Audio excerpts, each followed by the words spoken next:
Let's talk. Transform your mind, transform your life.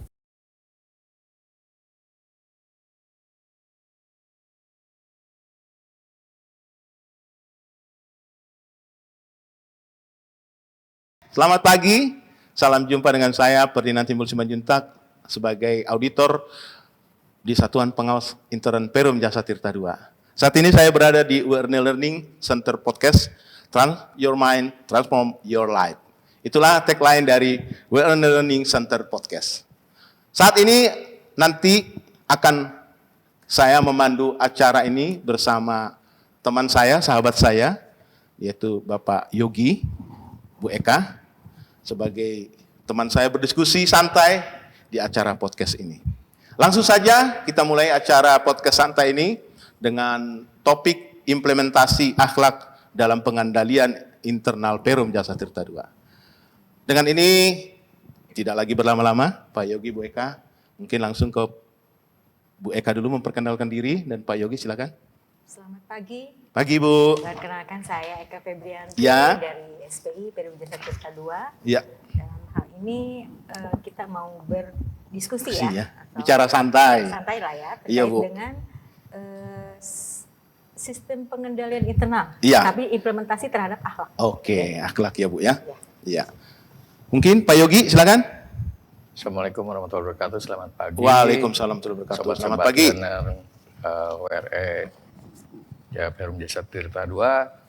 Perkenalkan, nama saya Yogi Supardi. Saya selaku manajer pelaksana pemeriksaan di Satuan Pengawasan Internal PJT 2. Bu Eka dan Pak Yogi, artinya sudah kita perkenalkan diri masing-masing dan kita langsung aja bicara santai. Sebelum jauh kita berdiskusi perihal implementasi akhlak dalam pengendalian internal perusahaan, mungkin untuk merefresh kembali apa sih akhlak ini Bu ya, Bu Eka ya, yang akan menjadi kita bincang diskusi bersama. Mungkin Bu Eka bisa menjelaskan pertama atau histori akhlak di katakanlah melalui BUMN dan Perum Jasa Tirta II. Ya, Bu. Akhlak merupakan core value yang diterapkan di lingkungan BUMN untuk menciptakan budaya kerja yang profesional, beretika, dan berorientasi kepada kepentingan nasional. Namun sejak kapan nilai akhlak itu diterapkan? Nah, kita bahas di sini akhlak BUMN hingga penerapannya seluruh di BUMN. Iya. Itu Bu ya. Sebelum diterapkannya akhlak di setiap BUMN itu memiliki budaya kerja dan nilai perusahaan yang berbeda-beda. Berbeda-beda. Oke. Nah, hal ini menyebabkan kurangnya keselarasan antar perusahaan sehingga menghambat sinergi dalam mencapai visi pembangunan nasional. Untuk mengatasi hal tersebut, dalam mencapai visi pembangunan nasional, BUMN itu melakukan transformasi budaya guna menyatukan nilai-nilai utama yang harus dipegang oleh seluruh pegawai di lingkungan BUMN. Insan BUMN ya Bu semuanya ya. Oke. Nah, konsep akhlak pertama kali diperkenalkan secara resmi itu pada tanggal 1 Juli 2020 melalui keputusan Menteri BUMN nomor SK 136 garing MBU garing 06 tahun 2020. Nah, Menteri BUMN pada saat itu menegaskan bahwa core value akhlak bertujuan untuk meningkatkan tata kelola perusahaan, mendorong etos kerja yang lebih baik, dan berintegritas dalam operasional BUMN. Itu historinya Bu ya, Bu Eka ya. Kalau kita bisa bincang-bincang bahwa core value dari akhlak ini sudah diterapkan tahun 2010 oleh Bapak Menteri Erick Thohir. Oke, terima kasih Bu Eka pengenalan pertamanya dari histori sejarah ya Bu. Implementasi akhlak di katakanlah Kementerian BUMN dan langsung kita terima di Perum Jasa Tirta II. Mungkin untuk Pak Yogi nih, Pak Yogi, mungkin langkah-langkah apa saja yang mungkin diterapkan oleh BUMN ini dalam akhlak ini ya? Langkah-langkah untuk memperkuat implementasi akhlak ini ada di lingkungan BUMN ada beberapa poin ya. Salah satunya adalah pelatihan dan sosialisasi untuk seluruh pegawai terkait mengenai pentingnya core value akhlak ini. Yang kedua, adanya integrasi akhlak antar sistem unit kerja ataupun bidang kerjanya, termasuk dalam penilaian kinerja para pegawainya. Selanjutnya ada penguatan budaya perusahaan, Ya. di mana melalui berbagai program yang mendukung perlu penerapan nilai-nilai akhlak ini. Dan ada satu lagi, adanya pengawasan dan evaluasi secara berkala untuk memastikan implementasi berjalan dengan baik. Sejak diberlakukannya core value akhlak ini, Ya. ada beberapa hal yang kita harapkan ada perubahan positif terhadap para BUMN ini, di mana ada salah satunya adalah meningkatkan kinerja dan profesionalisme pegawai, menciptakan budaya kerja yang lebih transparan dan berintegrasi, terjalinnya sinergi yang lebih kuat antar BUMN, serta meningkatkan kepercayaan masyarakat terhadap BUMN itu sendiri sebagai institusi negara yang bertanggung jawab dalam segala hal kegiatan yang berjalan di lingkungan BUMN. Mungkin seperti itu Pak Ferdinand. Ya, Pak Yogi, Bu Eka, udah jelas ya. Mungkin sahabat donor dimanapun Anda berada, penjelasan dari Bu Eka dan Pak Yogi perihal akhlak ini ya, dari histori sejarahnya, dan tadi Bu Eka menyampaikan core value ya Bu, itu yang penting ya, yang harus kita pegang core value dari akhlak ini untuk implementasi di perusahaan kita. Mungkin yang menyangkut bagian kita nih, Pak Yogi, artinya bagian di kita sebagai katakanlah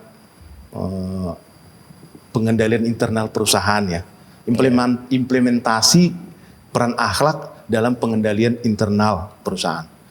Ada 2 tahapan yang saya lihat ini, yaitu tahap pertama adalah komponen, yang kedua adalah tujuannya.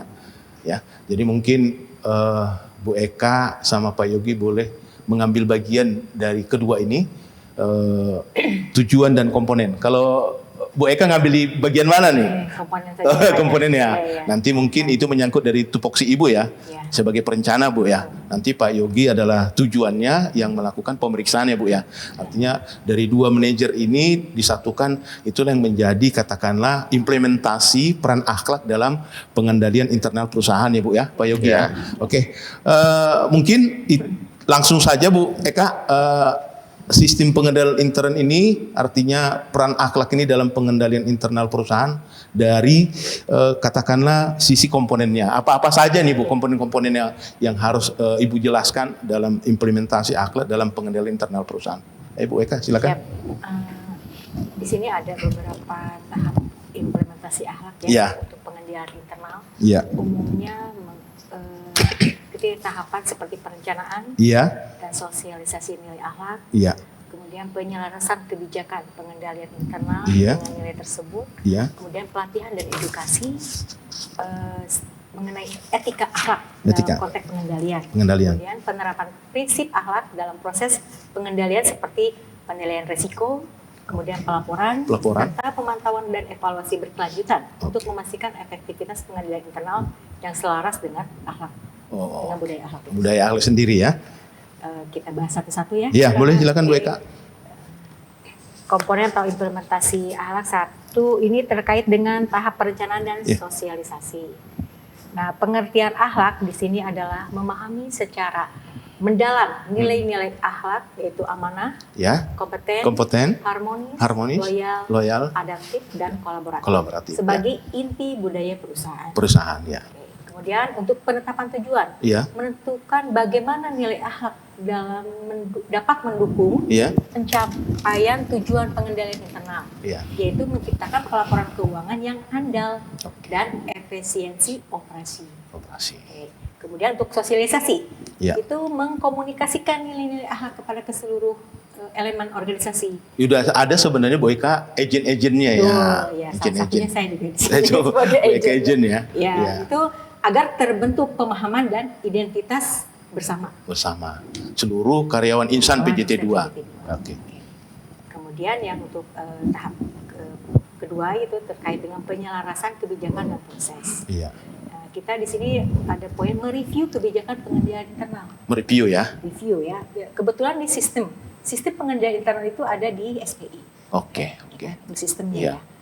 Tapi itu dilaksanakan oleh seluruh insan PJT 2. Jadi pengendalian itu bukan hanya di SPI saja. Bukan.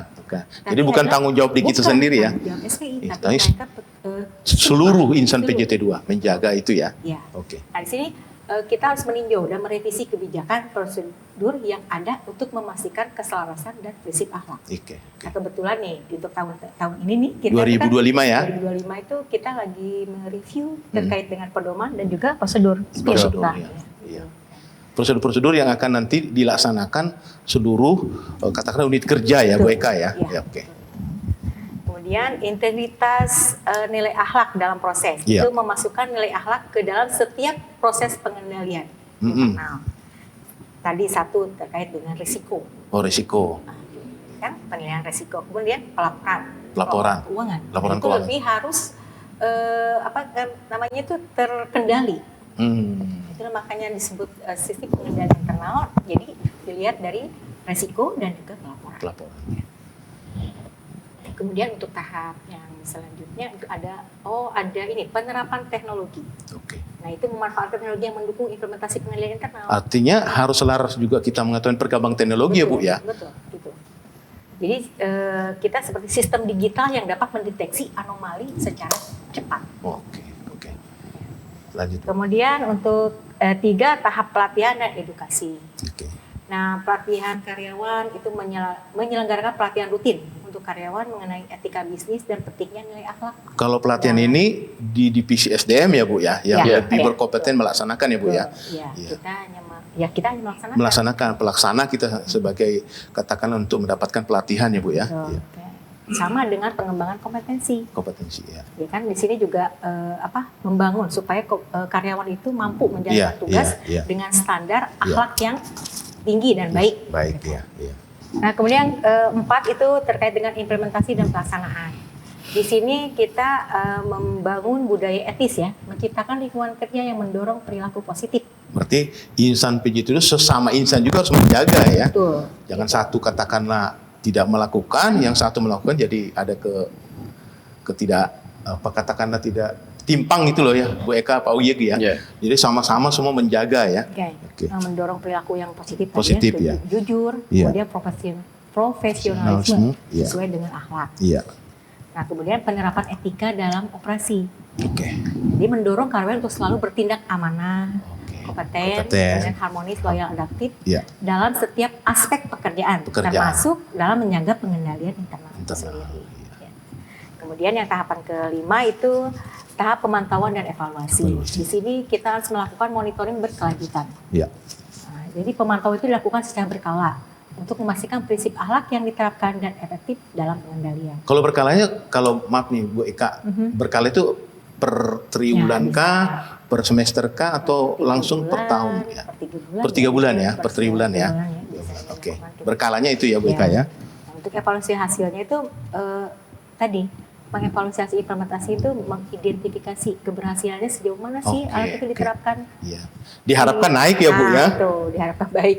Kita kalau nggak salah di tahun kelima ya ini untuk akhlak. Iya, kelima. Oke, Bu Eka. Saya pikir penjelasan Bu Eka ini sangat jelas ya.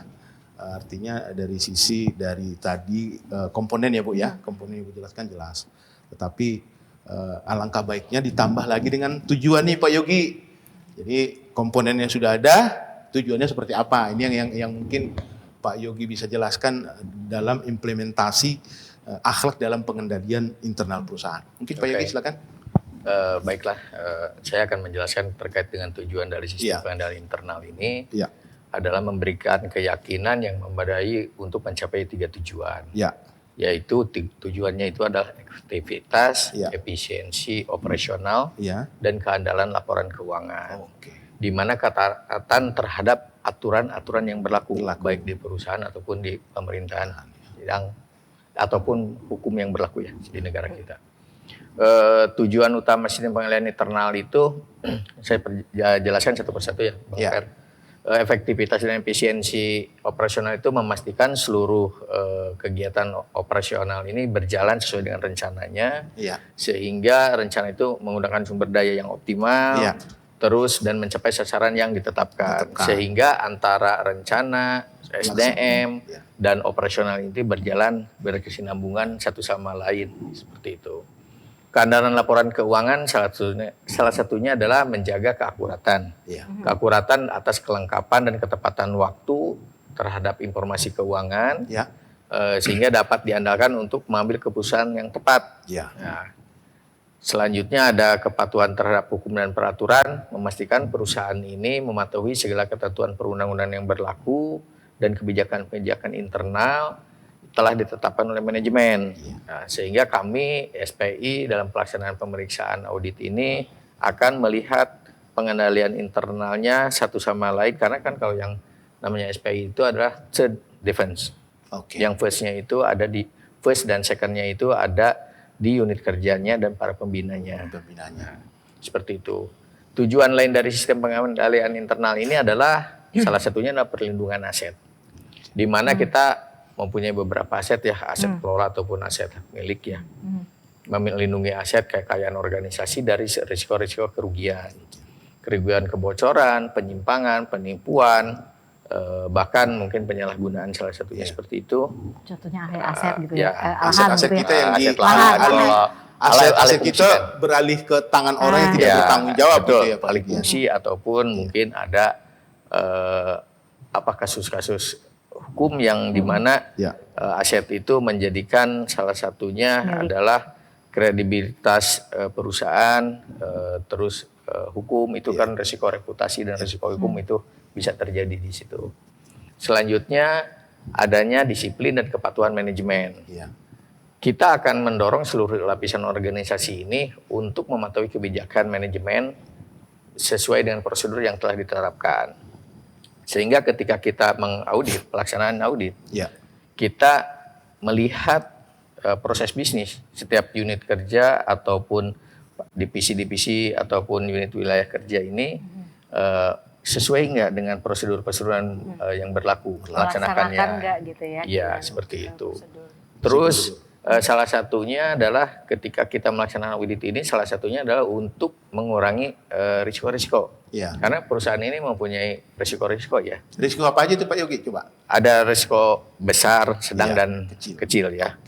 Itu kan ada tahapan dan penilaiannya, di mana risiko itu yang mungkin yang paling tinggi itu adalah risiko hukum dan reputasi. Itu yang tertinggi ya. Baru ada beberapa risiko keuangan, operasional, operasi dan kegiatan lainnya seperti itu. Nah, selanjutnya kita meningkatkan budaya perusahaan, yaitu mendorong budaya identifikasi dini atas kelemahan-kelemahan untuk perbaikan prosedur maupun proses bisnis kita. Dari awal tuh Pak Yogi, dari awal sudah diantisipasi. Sehingga kita dalam pelaksanaan audit ini kita bisa meninjau dari mulai perencanaannya, proses bisnis yang sambil berjalan, sampai kalau di dalam PBJ ya, dalam proses PBJ itu, misalkan dimulai perencanaannya, terus kepada pelaksanaannya, dari pelaksanaan terus langsung berlanjut, sehingga ada pembayaran dan lain sebagainya, di mana kita harus memitigasi terhadap kerugian ataupun risiko atas kegiatan tersebut. Seperti itu Bang Fer. Dengan penerapan akhlak ini, pengendalian internal tidak hanya menjadi sebuah aturan teknis, melainkan menjadi proses untuk menambah akhlak dan moralitas di setiap diri insan PJT.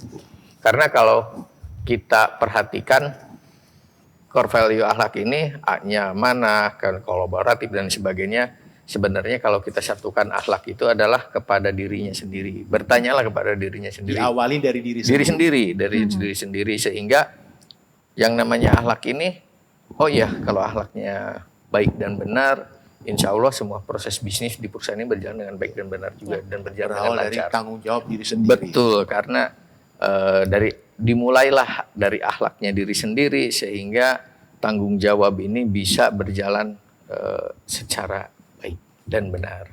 Seperti itu Bang Fer. Iya, Pak Yogi. Salah satunya mungkin saya akan jabarkan satu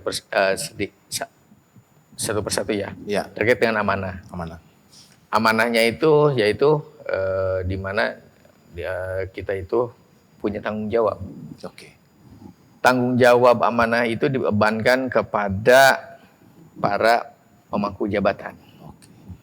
kalau kita amanah, otomatis yang namanya praktek korupsi, KKN dan lain sebagainya, Fraudnya Pak ya? Fraudnya ataupun proses bisnisnya, kalau kita amanah, insya Allah kita bakalan baik. Ya. Salah satunya itu. Ya. Di mana terus kita juga perlu insan-insan PJT2 ini kompeten di bidangnya. Oke. Bidang A, B, C, misalkan bidang bendungan, bidang SDA-nya, bidang mekaniknya dan lain sebagainya, itu perlu ditingkatkan. Dengan itu pelatihan-pelatihan tadi Pak Yogi ya? Itu yang kita laksanakan, salah satunya adalah tugas dari SDM. Iya. Termasuk kita para auditor juga perlu peningkatan. Iya. Peningkatannya itu Kemampuan. salah satunya melalui kompetensi dan pelatihan-pelatihan seperti itu. Terus kita juga harus menjaga hubungan yang harmonis satu sama lain, karena harmonis itu diawali dari diri kita sendiri. Kita harmonis dengan teamwork kita, Saling satu peduli. unit, betul, saling peduli, saling bekerja dan sebagainya. Itu teamwork kita harmonisnya. Iya. Setelah unit antar perorangan di unit kerja itu nanti antar unit kerja. Ada perbedaan di situ Pak Yogi. Betul. Walaupun ada perbedaan, tetapi yang namanya harmonis kita harus bisa saling menghargai ya satu sama lain, sehingga tugas dan jobnya itu ini tugas masing-masing, karena yang tadi amanah tadi. Iya. Ketika amanah dilaksanakan, harmonis pun akan terjalin seperti itu. Kita senantiasa juga harus loyal terhadap perusahaannya. Jadi segala sesuatu yang dilakukan itu atas dasar untuk perusahaan, dan bukan bangsa dan negara juga Pak bangsa Yogi. dan negara. Perusahaan, bangsa dan negara, bukan untuk pribadi atau kepentingan golongan gitu. Itu aja. Iya. Jadi ketika loyalnya ini, loyal terhadap pimpinan cuma satu, enggak gitu juga. Langsung ya. Karena ini yang terpenting adalah loyal terhadap untuk kebersamaan. Kebersamaan dalam artian positif dan baik ya, baik dan benar, seperti itu. Bangsa dan negara tujuannya. Bangsa dan negara, betul. Terus kita juga ada kolaboratif ya. Salah satunya penerapan SPIN di PJT2 ini, kita kolaboratif dengan ada kegiatan-kegiatan penilaian, bahwa ada asesmen terkait dengan RMI, QA, quality assurance ya, quality assurance di SPI, pemeriksaan audit operasional, ada SMAP, sistem manajemen dan penyuapan, ada manajemen project dan lain sebagainya. Itu harus terintegrasi dengan baik. Sedangkan untuk yang namanya adaptif, mungkin salah satunya kita harus terus berinovasi. Inovasinya kita itu apa sih untuk menjadikan, apalagi sekarang ada generasi itu kan dari mulai generasi X, Z, Gen Z dan lain sebagainya, di mana kita harus selalu update. Update terhadap aturan, update terhadap peningkatan-peningkatan lainnya. Di tahun ke tahun teknologi itu terus berkembang. Ya, itu bukan harus kita ikutin ya betul, Pak Yogi ya. bukan hanya dari tahun ke tahun, bahkan mungkin hari per hari atau jam per jam atau detik, betul, ada perubahan. Sehingga kita harus update. Teman-teman pada insan learner juga mau berkolaborasi, mau melaksanakan namanya itu lebih kompeten di bidang-bidangnya masing-masing, sehingga satu sama lain itu bisa saling menunjang pekerjaannya, sehingga apa yang dicita-citakan perusahaan ini menjadi air untuk menghidupi negeri ini bisa tercapai, menjadi lebih baik lagi untuk perusahaan kita yang tercinta ini. Amin. Mungkin demikian Pak Perin yang saya sampaikan. Ya, jelas banget ya Pak Yogi dan Bu Eka, penjelasan implementasi akhlak dalam satuan pengendalian internal perusahaan. Dari penjelasan dari Bu Eka dan Pak Yogi ini mungkin bahan buat teman-teman semua ya. Teman-teman semua, bahwa akhlak ini bukan hanya di kita saja sebagai SPI ya, betul, tapi di seluruh insan PJT2 yang akan berperan aktif semua gitu loh, perihal dari akhlak ini. Itu mungkin ya, garis katakanlah garis besarnya yang harus kita pegang bersama ya Pak Yogi, Bu Eka. Itu mungkin sahabat Learning Center Podcast dimanapun Anda berada. Demikianlah bincang-bincang santai kita, Pak Yogi, Bu Eka. Terima kasih atas waktunya. Semoga apa yang kita diskusikan ini bisa sangat bermanfaat buat perusahaan Perum Jasa Tirta II, bagi insan PJT2 dimanapun berada, terlebih kita, katakanlah SPI yang akan melaksanakan pengendalian internal melalui pemeriksaan yang akan mungkin kita laksanakan ke depan. Sahabat learning dimanapun Anda berada, telah selesai bincang-bincang diskusi kita ya, Bu Eka, Pak Yogi. Tapi harus ada gregetnya nih, satu tagline ataupun satu motivasi yang mungkin bisa disampaikan ke sahabat learning dimanapun berada, terlebih insan PJT2 yang katakanlah menonton menyaksikan acara kita ini, podcast ini. Apa ini Pak Yogi yang bisa disampaikan untuk bisa diingat bahwa kita ada di sini nih bincang-bincang nih? Oh iya. Oke, silakan Pak Yogi. Buat sahabat-sahabat learner, WR-nya PJT2 dan para pemirsa yang lagi nonton ya, kami selaku auditor internal,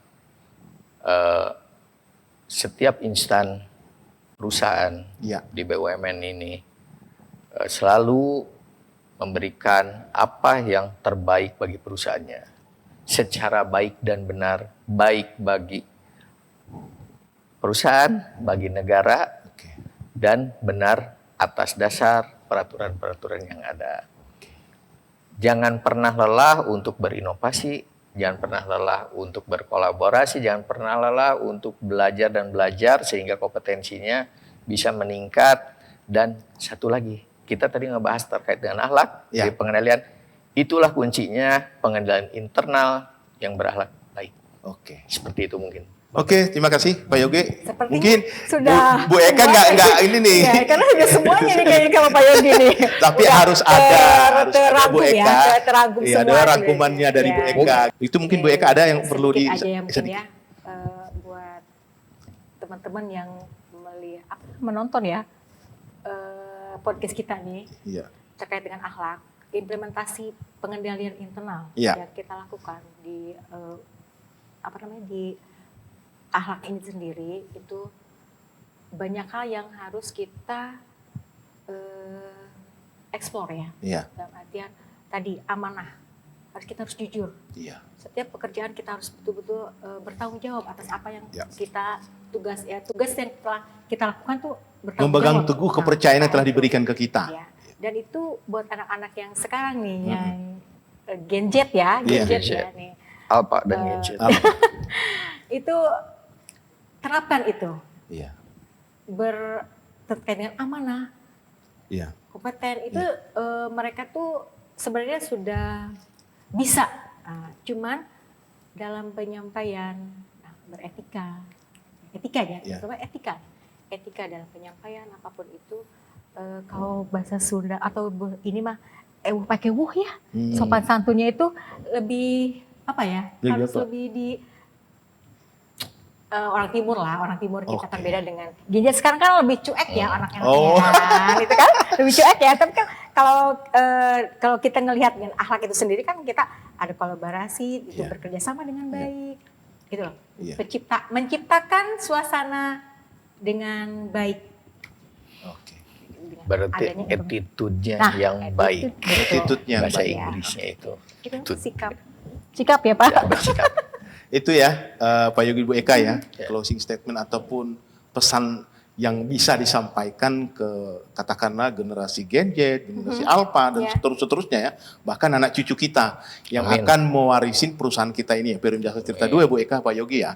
Jadi dengan akhlak yang dilakukan baik dan benar sesuai aturan dan peraturan, itu akan menghasilkan produk yang terbaik bagi perusahaan. Itu aja mungkin. Terima kasih sahabat learning dimanapun Anda berada, dengan berakhirnya acara podcast bincang-bincang santai ya, dengan Bu Eka, Pak Yogi, kami dari Satuan Pengawasan Intern menyampaikan banyak terima kasih. Semoga acara ini bermanfaat bagi Perum Insan Jasa Tirta 2. Semoga acara ini bermanfaat bagi Perum Jasa Tirta 2. Amin.